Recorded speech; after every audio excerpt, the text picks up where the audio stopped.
Au sortir de ces concertations, des propositions fortes devraient être présentées pour l'amélioration de la qualité du service public. C'est une étape décisive vers la réforme de la fonction publique enclenchée par les nouvelles autorités qui promettent une participation citoyenne réelle. Il m'est particulièrement agréable aujourd'hui de m'adresser à vous à l'occasion de l'ouverture de l'étape thématique des concertations nationales pour la réforme du service public.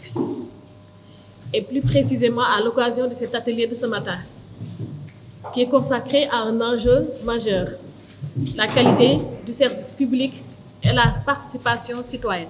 Plusieurs axes prioritaires vont être étudiés par les participants qui, durant cette semaine, vont réfléchir sur des voies et moyens pour une transformation en profondeur de l'administration publique. La phase thématique que nous démarrons aujourd'hui s'ouvre et vient prolonger cette dynamique participative. Et c'est loin d'être un dialogue institutionnel. Elle se veut un cadre de réflexion stratégique, d'analyse rigoureuse et de propositions concrètes autour des défis majeurs de transformation de notre administration. Les thèmes retenus sont issus des contributions citoyennes après le premier exercice régional, des rapports de terrain, de la plateforme numérique et des études existantes. Ils sont structurés autour de 5 axes prioritaires répartis en 5 journées.